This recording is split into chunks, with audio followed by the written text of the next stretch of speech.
Hello and welcome to CNBC TV18. We're tracking the outcome of the big conversation between Prime Minister Modi and President Trump. This deal has gone to President Trump's table at least 5 times in the last 1 year. He was the man. He was the chief negotiator in these trade talks. And finally, he has signed off on the deal. While an in-principle agreement has been reached, the final modalities will now take place and the deal will have to be documented and notified. Let me now go across to former Foreign Secretary Kanwal Sibal, who has been looking at this issue very closely over the last 1 year.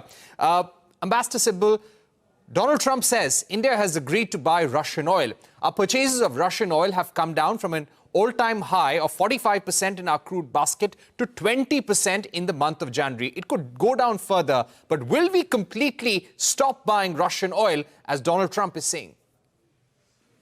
Well, I don't think so.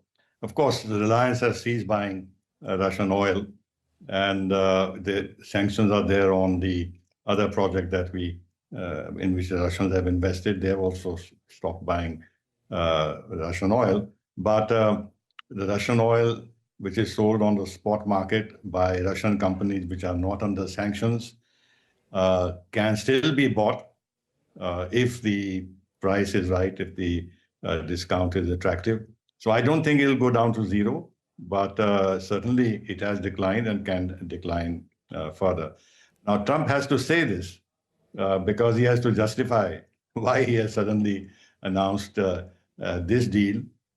But you know, in the post that he has put on Truth Social, he talks about reducing the 25% reciprocal tariffs to 18%, but he's silent on the punitive 25% additional tariffs on. So, Ambassador, on that, we've got a confirmation from the U.S. Embassy. In fact, the spokesperson of the U.S. Embassy has gone on record to say that I can confirm that the overall tariffs come down to 18%. So if it was 50, 25 plus 25, it'll come down to 18%.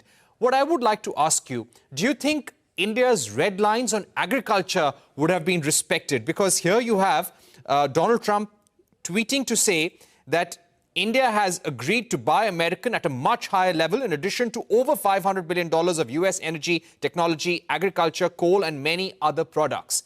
Do you think these will be only niche agriculture items, or we could have probably given in some concessions on wheat, rice, maize, for that matter? My understanding is that some minor concessions had already been offered on select agricultural products, some based on quotas. So that is already part of the deal, but these are very small and they don't touch the core of our red lines with regard to agriculture and dairy and you know, the interests of our fishermen, etc., etc. So I think Trump is now trying to make himself look good, because in order to justify what he's done, which is welcome, of course, he has to show that he succeeded, that his tactics of deal making by imposing punitive tariffs have worked even in the case of India. As you remember, in the case of Korea and Japan and the EU, he announced massive amounts of purchase by these countries or investments, and in the case of EU, $750 billion of investments, and buying American oil and gas and things like that. So in this case, he's also mentioned $500 billion, but he's covered it up by saying, you know, the variety of things that you mentioned, which includes technology and energy and coal and agriculture products. Ambassador Sibal, my final question before we wrap this, what do you think finally got us across the finish line? This deal has gone to Trump's table 5 times last year. Trump wanted a conversation with Prime Minister Modi. He has been speaking to Trump as well. But what do you think finally got us across the finish line? The India-EU deal, definitely. Because, you know, he was using Trump tariffs as a weapon. But what did the Europeans do with India? Reduce tariffs, just the opposite strategy.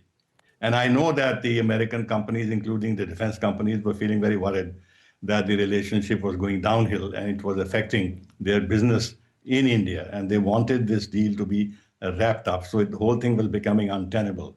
And after this massive India-EU deal, he had no ground left to deny India this deal, because his tactics were not working anymore. And we had signed a deal with the EU, with the UK, and we were negotiating more deals with other countries. So the entire it was quite clear that India was not succumbing to these pressure tactics, and therefore it was a losing game. And finally, Trump has retreated, but he has retreated in a way where he wants to make himself look good, and therefore he has unilaterally announced some concessions by India, which I'm sure, and I'm quite convinced, when actually the details are announced, it will not be what he has said.